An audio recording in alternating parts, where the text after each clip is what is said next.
começar com uma história para a gente voltar ao batismo aqui. Há uns anos atrás, meu filho mais velho, chegou para mim e falou assim: pai, eu quero mudar de curso. Decidiu lá no curso dele, lá que ele queria mudar de curso. E eu não tenho nada, absolutamente nada contra ninguém que muda de curso. A Luciana mudou de curso, né? Não tem nenhum problema mudar de curso. Várias vezes, exatamente.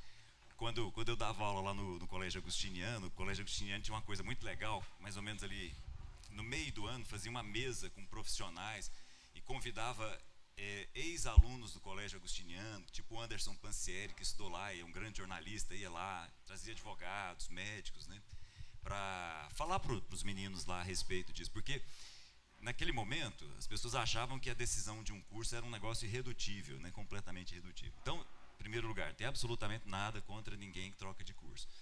Mas no caso do meu filho, quando ele veio conversar comigo, eu fiz para ele uma série de perguntas a respeito do porquê que ele mudaria de curso. Essa é a questão. Por que eu estou tocando nesse ponto com vocês? Porque eu acho que grande parte do nosso trabalho como pais, pai e mãe, é de fazer algumas perguntas e gerar algumas dúvidas. Eu vou repetir isso com muito cuidado. Acho que uma boa parte do nosso trabalho enquanto pais é de fazer algumas perguntas ao longo do processo. Cada pergunta na sua hora, cada pergunta no seu momento, gerar algumas dúvidas. Mas eu quero concluir aqui com vocês hoje e voltar ao batismo. Que nenhum pai aqui, em nome de Jesus, gere uma dúvida na cabeça dos seus filhos a respeito de quem eles são. Então vou repetir. Faça as perguntas. No caso do meu filho, fiz logo as perguntas. O Luca me procurou esses dias para a gente conversar, fiz uma série de perguntas para ele. Acho que é isso. Faz parte do nosso papel gerar dúvidas em alguns momentos. Jesus fez isso em vários momentos da vida dele. Muitas vezes ele deixou as pessoas caladas com uma pergunta no ar. Então as perguntas são importantes, as dúvidas são importantes, menos uma dúvida. A dúvida daquela voz que vem representada no batismo: você é meu filho amado. Essa dúvida só o diabo é que traz. E nós não representamos o diabo para trazer esse tipo de dúvida, em nome de Jesus. Então nós fazemos perguntas, nós geramos dúvidas, mas quem se encontra com Jesus logo depois do batismo, e logo depois que Jesus ouviu que ele era um filho amado, é o diabo dizendo: se você é filho de Deus, faz isso, faz isso. Percebem? Isso foi até onde nós fomos na primeira reunião, e agora eu quero acrescentar um pequeno detalhe aqui para a gente finalizar. Paulo diz assim: porque todos os que são conduzidos pelo Espírito de Deus são filhos de Deus, pois vocês não receberam um espírito de escravidão para novamente temerem, mas receberam o Espírito que os torna filhos por adoção. Presta atenção nisso, guarda isso, compartilha isso na sua casa. Receberam o Espírito que os torna filhos por adoção, por meio do qual clamamos, por meio do qual chamamos: Abba, Pai. Então perceba, quem aqui chama a Deus de Pai? Você e eu só dizemos isso porque o Espírito que foi derramado em nós coloca isso na nossa boca, porque senão nós não diríamos isso.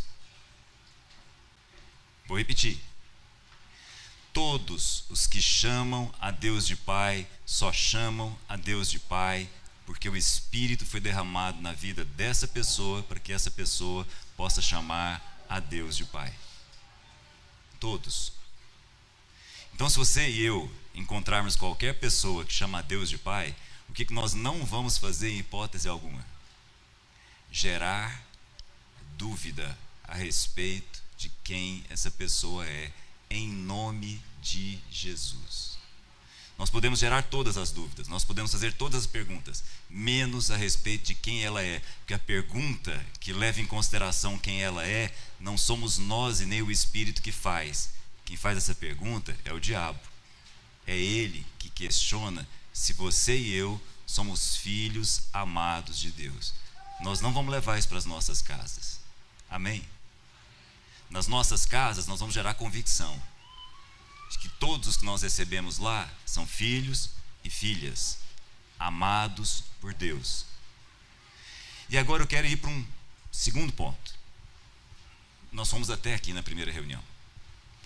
Na primeira reunião nós comentamos a respeito disso. Paulo Júnior acrescentou um detalhe muito rico, porque todas as vezes que nós tendemos a gerar dúvida a respeito do outro, no fundo nós estamos falando a respeito de nós mesmos. É bom que a gente entenda isso. Quando eu duvido a respeito de quem o outro é, no fundo eu estou falando das minhas dúvidas. Cuidado. Então, se você em algum momento duvidar a respeito do que a pessoa está falando do ponto de vista de filiação, reveja a sua interioridade, porque pode ser que é você que tem alguma dúvida para ser resolvida com o Espírito que está em você. Quando você coloca para o outro a sua convicção de quem ele é, a partir do que ele faz, quando você usa esse critério, sem perceber, você não vai passar no seu próprio critério de aprovação. Porque no dia em que você não conseguir manter o seu comportamento coerente para você mesmo, você não vai ter uma crise de comportamento, você vai ter uma crise de identidade.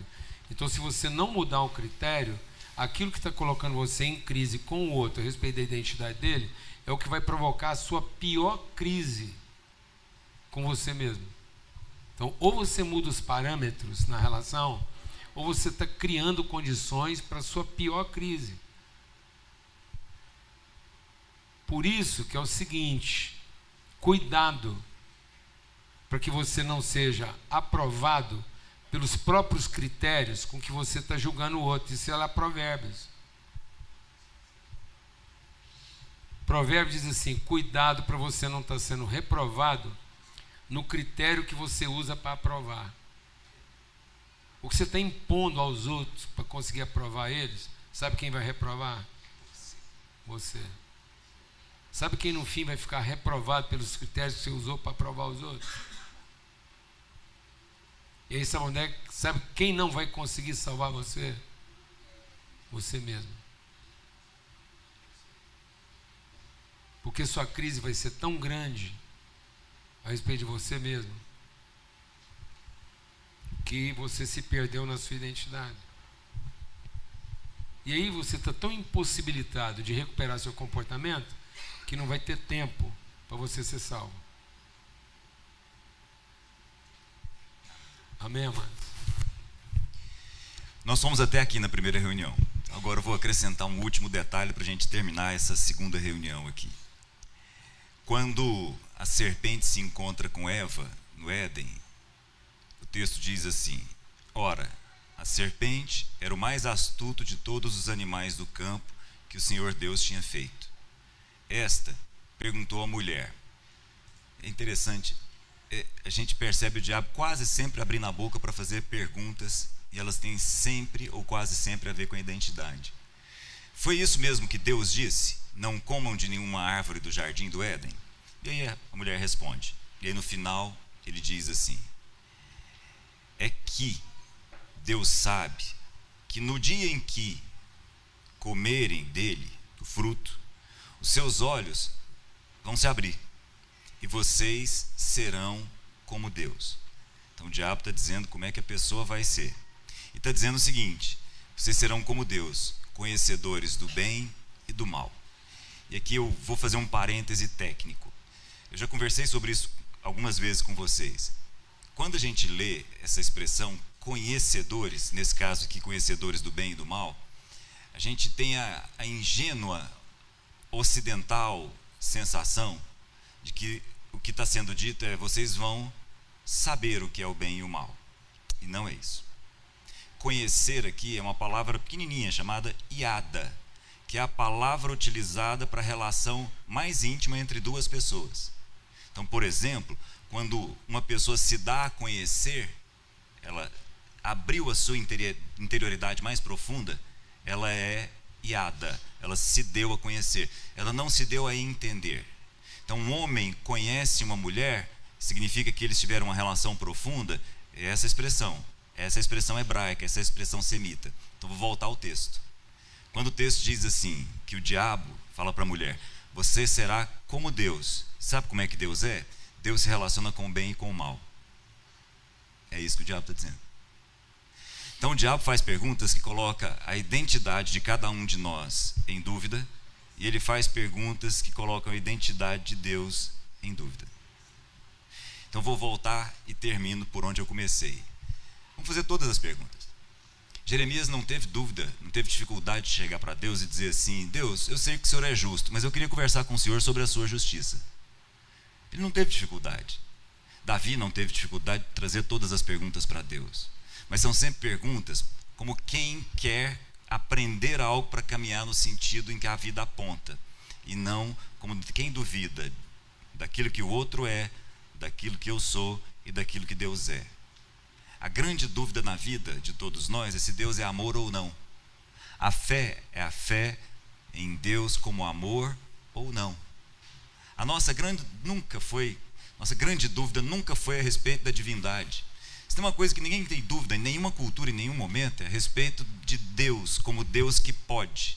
A grande dúvida na história da humanidade é como é que um Deus que pode e ama permite as coisas que acontecem ao nosso redor. De novo, significa dizer que nós queremos entender. E aí nós partimos do pressuposto que Deus se relaciona com o bem e com o mal, como se ele não fosse a expressão do próprio bem e do próprio amor. E aí, Cláudio, quando a gente está falando desse relaciona, é assim, ó, o que o diabo está falando para a gente? É um pouco mais complexo do que apenas Deus relaciona com o bem e com o mal. Deus sabe separar o que está certo do que está errado. É isso que a gente queria. Quando ele está falando da árvore do conhecimento do bem e do mal, coma alguma coisa que vai ajudar você a separar exatamente o que pode dar errado e que com certeza vai dar certo. Quando você passa a viver a vida com medo do errado na garantia do certo, você ganhou a ansiedade. Porque agora você vai ficar profundamente frustrado e deprimido quando deu errado, e você vai ficar profundamente presunçoso de achar que o seu certo vai te salvar. Então eu vou deixar de viver a vida pelo que ela representa, com medo de dar errado, e quando dá eu fico deprimido, e com a ansiedade de dar certo, e quando dá eu fico presunçoso. Acabou o relacionamento, porque agora eu tenho satisfação e não contentamento. Agora eu estou satisfeito, e eu só estou satisfeito enquanto uma necessidade está sendo satisfeita, um interesse está sendo contemplado e um direito está sendo garantido. A qualquer momento que isso fica comprometido, minha felicidade está comprometida. E aí Deus está mostrando para você que Ele é um pai contente e não um Deus feliz.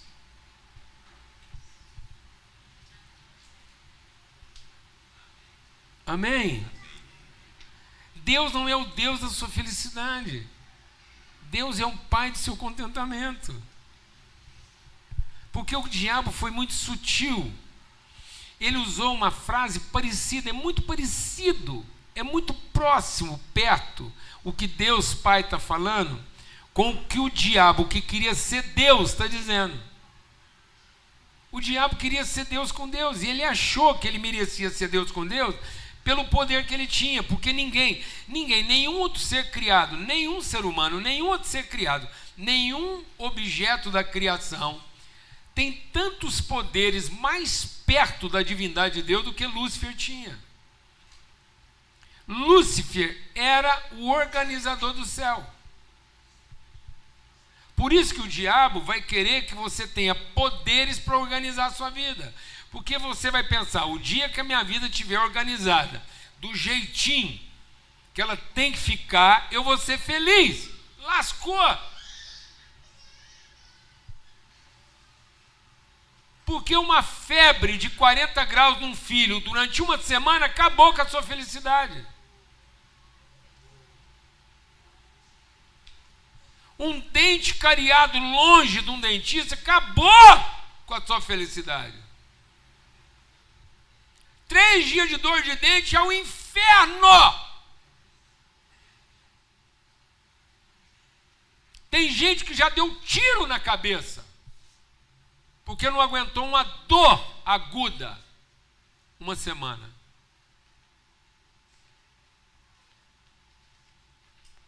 A nossa felicidade é muito mais frágil do que a gente imagina. A maioria dos velhos que estão se suicidando hoje estão se suicidando no sucesso. O sucesso está fazendo os nossos velhos se matarem, porque eles perseguiram a felicidade e não encontraram alegria. E sabe por que eles não encontraram alegria? Porque na forma como eles se organizaram, eles ficaram sozinhos. Amém? Amém, irmãos? Então, o diabo falou uma coisa muito sutil. Ele falou assim: o que Deus prometeu? O que Deus fez ao criar o homem? Façamos alguém que seja a expressão da nossa semelhança. Quem está falando isso? Onde essa conversa está acontecendo? Essa conversa está acontecendo entre um pai e um filho e o Espírito Santo. Então, o espírito dessa conversa é o espírito de uma família representada por um pai e um filho. E aí o pai está falando assim para o filho: você estaria disposto a sacrificar a sua exclusividade de ser filho para isso que a gente vive aqui como família, ser compartilhado com outras pessoas? Aí o filho falou assim: conta comigo. E o Espírito Santo falou assim: conta comigo, eu vou pegar esse espírito que a gente tem aqui de pai, filho, comunhão, eu vou pegar esse espírito aqui de amor, graça e comunhão, e você, aquele que vai inocular, aquele que vai entrar pelas narinas de todo mundo, e todo mundo vai ter esse espírito. Daqui para frente agora, todo mundo que conhecer a Cristo vai saber que ele é família. E aí quando você é família, interessa quanto dinheiro você tem? Não, só interessa quanto dinheiro você tem quando você é parente. Parente que quer saber quanto dinheiro você tem, para saber para qual dos parentes vai sobrar seu dinheiro. Não tem nada coisa mais parecido com capeta do que parente. É verdade. Larga da sua mulher e depois vai conversar com os parentes dela. Traz sua mulher e depois vai conversar com os parentes dela. Se eles nunca foram seus irmãos, eles vão te matar à distância, sniper. Pá! Eles não querem nem conversar com você, não. Parente não quer conversar quando você faz mal para outro parente. Só família consegue ter essa conversa. Você quer conversar com os parentes da Luciana no dia que você magoou ela? Nem de longe. Mas você pode conversar com a família. Com a família dela você tem que conversar. A esperança na família. Por isso que Deus falou para Abraão: sai meio de seus parentes. Seus parentes vão querer que você morre mais cedo para ficar com o seu patrimônio. Mas sua família não. Sua família vai manter você caduco, sem entender nada que você fala. Você vai meter os pés pela mão, você vai fazer cocô na mesa e está lá cuidando de você. Então quem estava criando a humanidade era um conselho de família. Aí o capeta veio e falou assim: não, o dia que você souber o que é certo e o que é errado, você vai parecer com Deus. Deus nunca nos criou para ser igual a Deus. O Pai nos criou para ser semelhante ao Pai e o irmão. Então Deus estava criando uma semelhança. E o diabo estava propondo uma parentela. O dia que você fizer a coisa certa, você vai ser parente de Deus e vai ter todos os direitos que um Deus tem. E Deus nunca quis que você fosse parente de Deus. Ele quis que você fosse a família do Pai. E para ser família, adoção. Sai do mundo do seu direito e vem para o universo da adoção. Famílias são aqueles que nós adotamos, apesar de não ter direito. Para de querer parecer com Deus e seja semelhante ao Pai. Para de pedir que Deus te ajude e peça ao Pai que Ele te oriente. Nós não estamos usando da ajuda de Deus. Nós estamos usando da orientação do Pai. E sabe onde é que o Pai vai te orientar? Ele vai orientar um irmão na direção do outro irmão. Porque quando o irmão desorientar, ele vai montar um jantar para o irmão desorientado e vai lá fora pegar o irmão organizado e orientar ele para o irmão que, mesmo desorganizado, se orientou. Então, o irmão desorganizado se orientou. E o organizado não queria ser orientado. Então, cuidado para que a sua organização não esteja desorientando você. Porque pode ser que alguém muito mais desorganizado que você já se orientou. Aleluia, irmão. Aí o desorganizado se orientou e o organizado não queria ser orientado, porque a única orientação é em direção ao quê?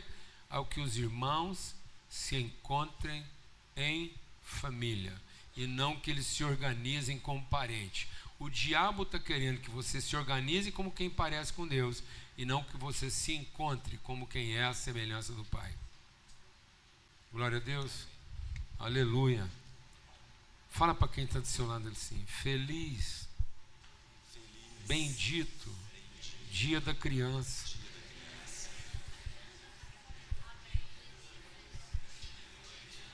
Que esse seja o primeiro dia da semana de quem, como criança, aceita ser orientado pelo Pai. Amém, mano? E não como um velho perdido, caduco, querendo que Deus te ajude a organizar.